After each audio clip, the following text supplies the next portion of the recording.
से मुस्कुराते हैं ये, सबको जीना सिखाते हैं ये। धूप में बन के साया चले, फूल बन के हमेशा खिले, कभी टूटे नहीं कभी छूटे नहीं, गम की आँच से भी नहीं ये पिघलते, ये दिल के रिश्ते, ये दिल के रिश्ते, ये दिल के रिश्ते। सिकंदर के लॉकअप से भागने की वजह से बात और भी उलझ गई है, और मुझे लगता है कि उसके भागने के पीछे कुछ ना कुछ मकसद तो जरूर है। खाना और नाश्ता आप बनाएगी तो ऑफिस कौन जाएगा? आपको तो ऑफिस भी जाना होगा ना। देखता हूँ कब तक तुम अपनी इज्जत पर अड़े रहते हो।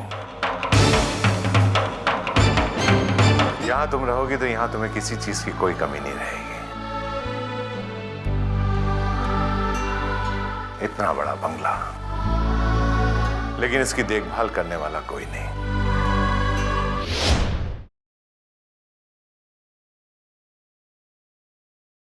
बस आपकी इजाजत चाहता हूं। इजाजत है? करीम कौन है वो? बोलो करीम, बोलो कौन है वो? बताओ ना करीम, क्यों खामोश खड़े हो? बोलो कौन है वो? कौन है इनायत चाचा का असली कातिल? वो आपके सामने खड़ा है भाईजान। हाँ भाईजान, वो मैं ही हूं।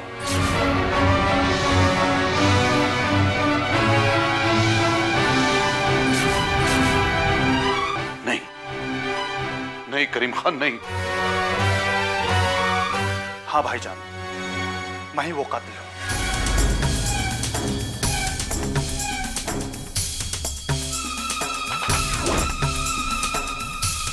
शंकर बेटा, क्या बात है? इतने खामोश क्यों हो? सब ठीक तो है ना? क्या बताऊं इनायत चाचा, क्या ठीक है और क्या खराब, कुछ समझ नहीं पड़ता है।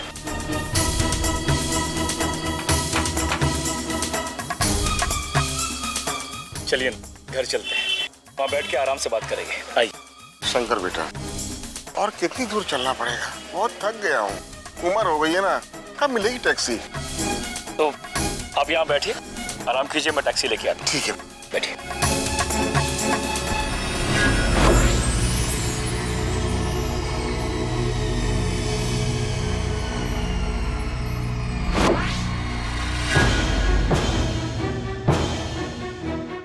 चाचा। कौन हो भाई? चाचा। हाँ चाचा।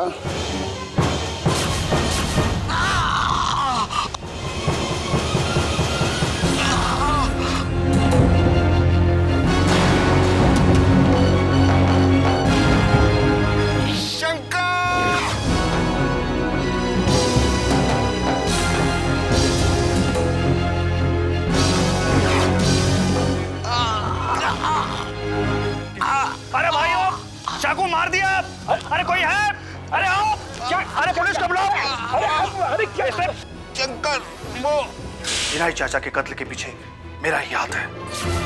हाँ भाईजान, मैं ही वो कातिल हूँ। मुझे और मारिए भाईजान, मुझे और मारिए, मैं गुनहगार हूँ। आपको इस हालत में पहुंचाने का जिम्मेदार भी मैं ही हूँ। क्यों किया करीम तुमने ऐसा? क्यों किया मेरे साथ? क्यों किया तुमने ऐसा करीम? क्यों किया तुमने ऐसा? भाईजान, मुझे क्या पता था आपको मोहरा बना दिया जाएगा, श्वेताबाजी के साथ आपका नाम घसीटा जाएगा। मुझे कुछ भी नहीं पता भाईजान। मुझे तो इनायत चाचा को मारने की सुपारी दी गई थी और इसके तहत शंकर को फंसाने का प्लान था। मुझे सच में कुछ नहीं पता भाईजान। किसका प्लान था ये? किसकी साजिश थी? और क्यों? किस लिए? वो एक लड़की है भाईजान, जिसने मुझे इनायत चाचा को मारने के लिए पैसे दिए थे और मुझे चश्मदीद गवाह बनाया था शंकर के खिलाफ। सब कुछ प्लान के साथ चल रहा था भाईजान, लेकिन एक दिन अचानक मुझे पता लगा कि आपने पुलिस के सामने सरेंडर कर दिया है, अपने आप को इनायत चाचा का कातिल बताकर। उस दिन से आज तक भाईजान चैन से सो नहीं पाया हूं। करीम, कौन है वो लड़की? कौन है जो सुजाता बहन को बदनाम करने की साजिश कर रही है? कौन है सबके पीछे? इनायत चाचा से उसे क्या दुश्मनी थी? मुझे कुछ भी नहीं पता भाईजान, इसलिए तो मैं भी खामोश बैठा था। मैं ये जानना चाह रहा था कि इस साजिश के पीछे असली मकसद क्या है। तभी तो मैंने आपसे वादा किया था भाईजान कि जिस दिन सच्चाई खुलकर सामने आ जाएगी, आप बेगुनाह साबित हो जाएंगे पुलिस की नजरों में, क्योंकि उस दिन असली कातिल यानी मैं पुलिस के सामने आऊंगा।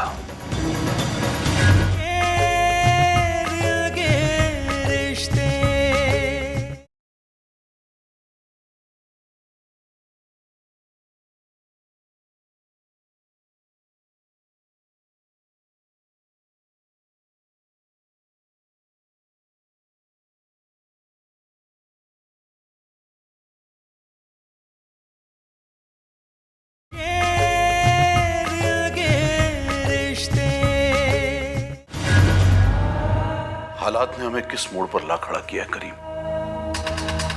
हम एक दूसरे के दोस्त हैं या दुश्मन? एक दूसरे के साथ दोस्ती का रिश्ता निभाएं या दुश्मनी का, ये फैसला कर पाना ही मुश्किल हो गया है।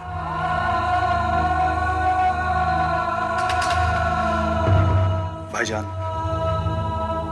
अनजाने में मैं आपके लिए मुसीबत बन बैठा,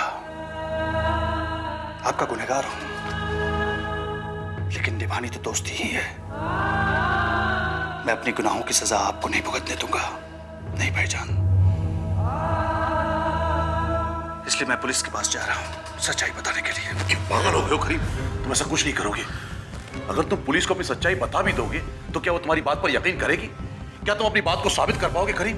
पागल मत बनो। तुम सिर्फ ये बताओ कि क्या तुम उस लड़की को जानते हो? नहीं भाईजान, उसका मोबाइल नंबर मेरे पास है सिर्फ भाईजान, जिस पर फोन करके मैंने उसे मिलने के लिए बुलाया था, लेकिन सच्चाई नहीं उगलवा सका। जाने दो, इस वक्त तुम सिर्फ उस लड़की पर नजर रखो, उससे सच्चाई जानने की कोशिश करो, क्योंकि उससे सच्चाई जाने बगैर हम इस मामले की तह तक नहीं पहुंच पाएंगे। उसके बाद हम ये फैसला करेंगे कि हमें क्या करना है। लेकिन इस वक्त करीम, तुम्हें उसके बारे में ज्यादा से ज्यादा मालूमात हासिल करनी होगी।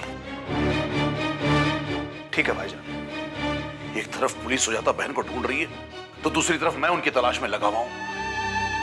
लेकिन यह भी तो पता नहीं ना कि वो कैसी होंगी, किस हाल में होंगी और कहां होंगी।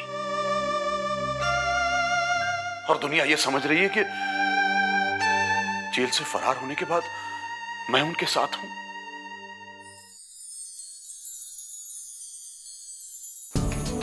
अतुल, बंटी, देखो, सुनो, अरे सोफे में मत बैठो, सोफा गंदा हो जाएगा। एक मिनट बेटी, एक मिनट। बच्चों के खेलने से सोफा गंदा नहीं होता है, बल्कि घर की रौनक बढ़ती है। और बच्चों के बिना तो फिर घर सूना सूना लगता है। जी, मैं आपके लिए कॉफी बना के लाती हूँ। ठीक है बेटे, इधर आओ बच्चे लोगों। क्या नाम है तुम्हारा?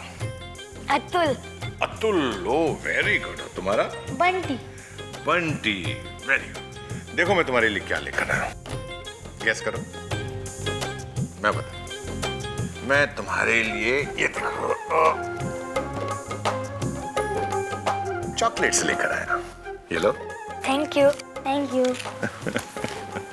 हाँ भाई, हम तुम दोनों के साथ रोज खेल खेलेंगे। अच्छा ये बताओ, तुम्हें सांप सीढ़ी खेलना आता है? हाँ, मुझे आता है। तो आज से हम सांप सीढ़ी खेलेंगे साथ साथ। पर खेल कैसे पाएंगे? माँ कहती है हमें खूब पढ़ना है और मुझे माँ का सहारा बनना है। हाँ भाई, माँ बिल्कुल ठीक कहती है, पढ़ाई बहुत जरूरी चीज है। जब आप लोग स्कूल से वापस लौट आएंगे उसके बाद हम लोग खेलेंगे। क्यों?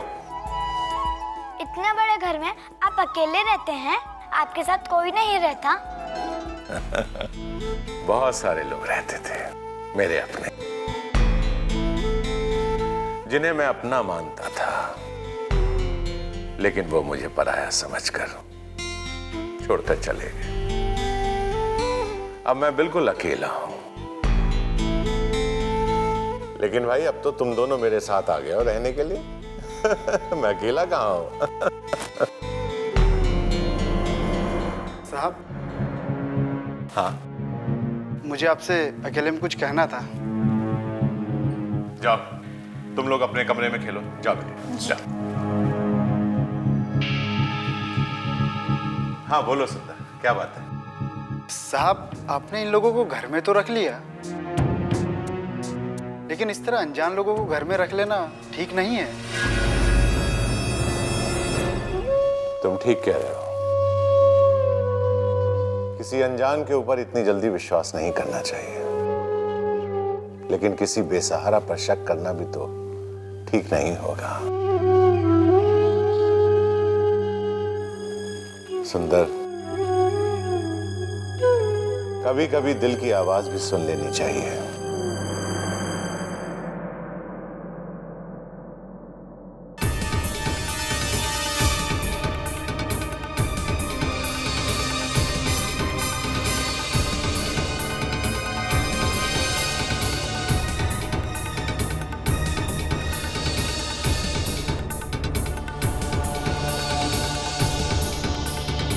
दीदी, किसका इंतजार कर रही हो?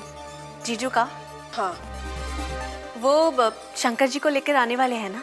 पता नहीं शंकर ने आने के लिए हाँ कहा है या ना। भगवान करे वो आने से इनकार कर दे। आप भी तो मनी मन यही चाहती हो।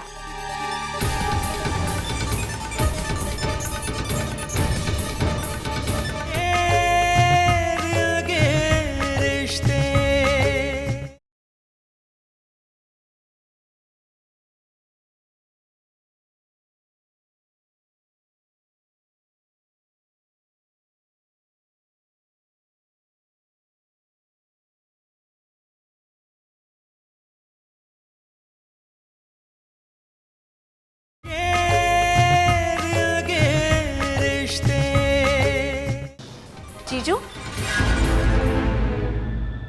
जीजू आप अकेले? आप तो शंकर जी से बात करके उनको साथ ले आने वाले थे ना? हाँ, लेकिन अब भी शंकर आने के लिए तैयार नहीं है।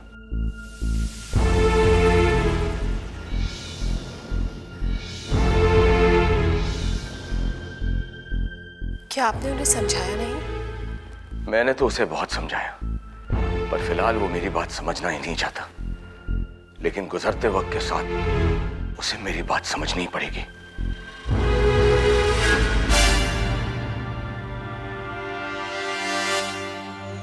देखा दीदी, जीजू मानने वालों में से नहीं है। वो शंकर को इस घर में लाकर ही रहेंगे। हाँ मिताली, एक बार जो उन्होंने ठान लिया उसे करके ही मानते हैं।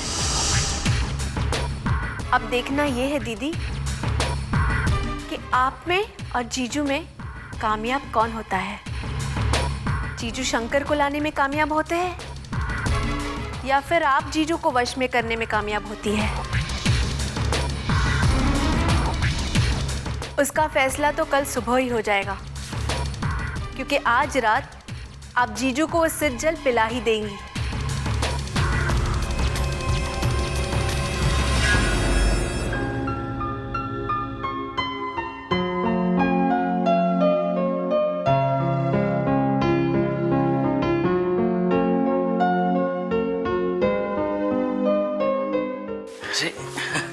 अभी तक पढ़ाई कर रहे हो? चलो अब सो जाओ। बड़े अब्बू आप सो जाइए, हम पढ़ाई करके सो जाएंगे। नहीं, आप भी अभी सोएंगे, कल स्कूल भी जाना है ना।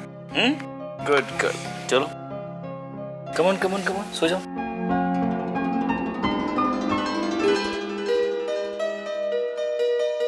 शाबाश।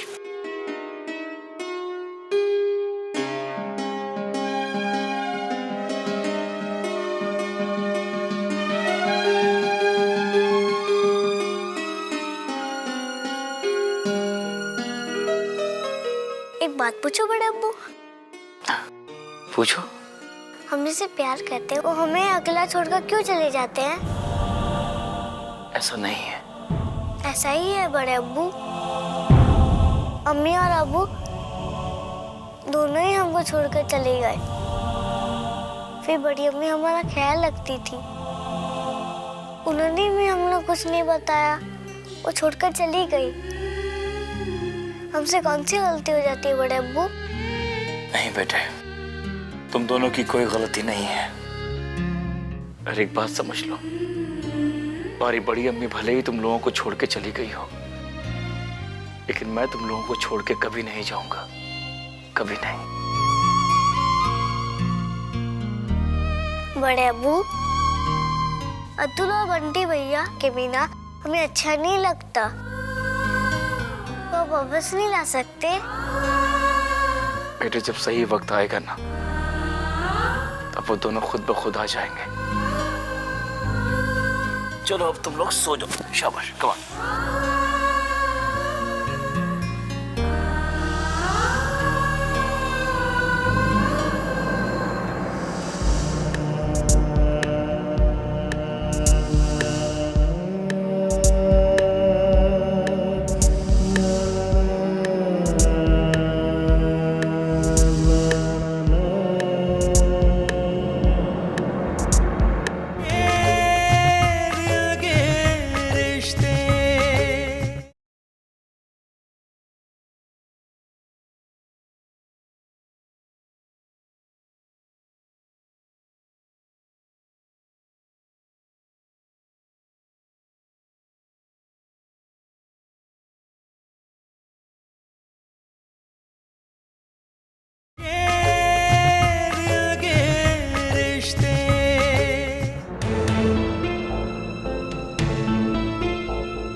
अगर उसने जीजू को सारी सच्चाई बता दी तो क्या होगा? वही आपको फांसी तक पहुंचा देंगे। लेकिन आज की तारीख में आपके सबसे बड़े दुश्मन तो वही है। लेकिन उन्हें रोकेंगे कैसे? क्या ऐसा नहीं हो सकता कि जीजू पुलिस स्टेशन तक जाने के लायक ही ना रहे? ये कैसे हालात आ गए हैं कि आज खुद को बचाने के लिए मुझे अपने ही पति को वश में करने के लिए ये सब करना पड़ रहा है। क्या सचमुच इसका असर होगा? क्या सचमुच कल के बाद सूरज पूरी तरह मेरे वश में हो जाएंगे? वो मेरी मर्जी के बगैर कोई कदम नहीं उठाएंगे? क्या सचमुच ऐसा होगा कि वो पूरी तरह मेरी मुट्ठी में होंगे? मिताली ने ऐसा कहा तो है कि ये किसी सिद्ध महात्मा का सिद्ध किया हुआ जल है। देखती हूँ, कल सुबह तो पता चल ही जाएगा।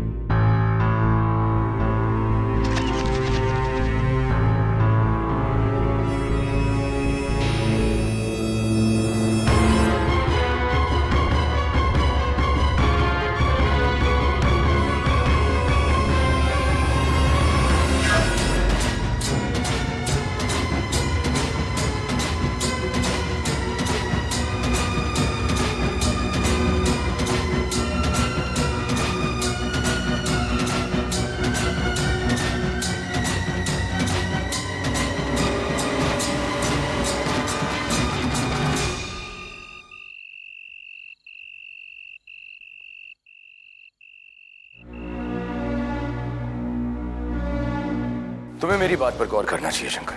तुम्हारे उस वचन में, तुम्हारे हर इरादे में मैं तुम्हारे साथ हूं। और अगर बच्चियां उस घर में रहीं तो तुम्हारे ना रहते हुए भी उनकी देखभाल के लिए अंतरा तो है ना?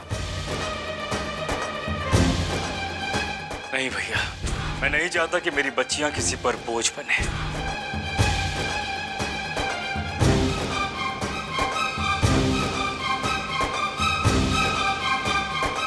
देखिए भैया, मैं इन हालात में रह लूंगा और मेरी मासूम बच्चियां भी इन्हीं हालात में रहना सीख जाएंगी। ये तुमने क्या जिद पाल रखी है शंकर? ये जिद नहीं है भैया, ये एक बहुत ही समझदारी वाला फैसला है। मैंने कभी अपने लिए कोई ख्वाब नहीं देखे भैया, ना ही अपनी बच्चियों को ख्वाबों की ऐसी दुनिया में ले जाना चाहता हूँ जहां ना मेरा वश चलता है और ना मेरा कोई हक है। अगर मैं ये मानता हूं कि तुम मेरे भाई हो तो मेरी हर एक चीज में तुम्हारा हक है, तुम्हारा अधिकार है। इस किस्म का फैसला लेने का अब आपको कोई अधिकार नहीं है भैया।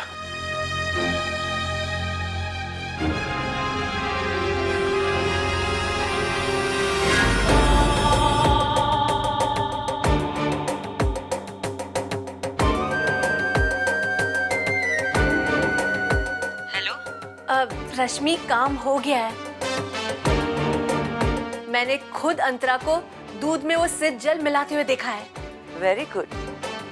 यानी सूरज कल सुबह का सूरज नहीं देख सकेगा। और कल सुबह अंतरा को पता लगेगा कि उसने क्या कर दिया है। अब तू सुन, कल सुबह तुझे क्या करना है। ख्याल रखना, सूरज की मौत की खबर तुझसे ही पता चलनी चाहिए, किसी और से नहीं। सबसे पहले पुलिस को फोन करके तुम ही इसी हादसे की पूरी जानकारी पुलिस को दोगी। हाँ, तेरी बात सही है, ताकि पुलिस अंतरा का बयान सुनने के बाद भी मुझ पे शक ना कर सके। हाँ, यानी कल जो भी करना है तुझे ही करना है। अंतरा अगर तेरा नाम पुलिस को बता भी देती है तो तू ये कह सकती है कि तूने अंतरा को खुद अपनी आंखों से जहर देते हुए देखा था, इसलिए अंतरा तुझे भी फंसाने की कोशिश कर रही है।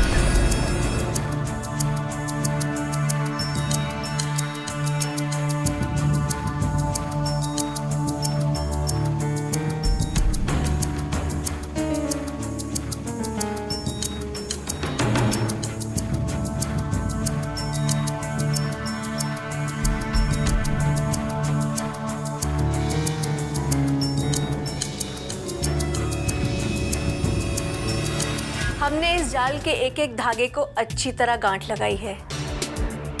इस जाल में सिर्फ और सिर्फ अंतरा ही फंसेगी।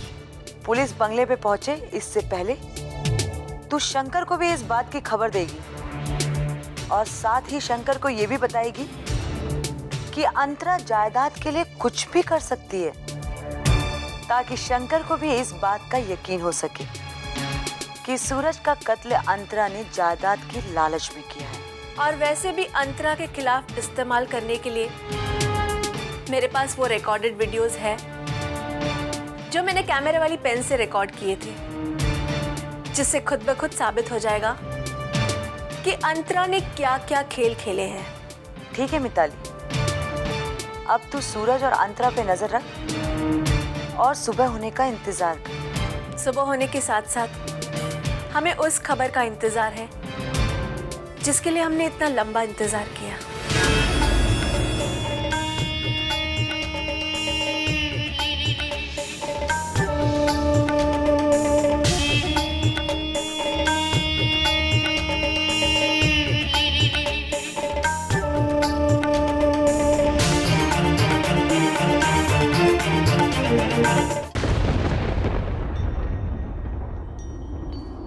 यानी तुमने अब फैसला कर लिया है कि तुम शंकर को लेने जाओगी और उससे मना कर ले आओगी। कोई तो है जिसके घर सुजाता और सिकंदर ने शरण ली हुई है, और इस बात का अंदाजा आप लोग ही लगा सकते हैं। सुजाता यहाँ और इस हालत में? क्या हो गया आपको? आप कुछ बोलते क्यों नहीं? आप मुझे इस तरह छोड़कर नहीं जा सकते।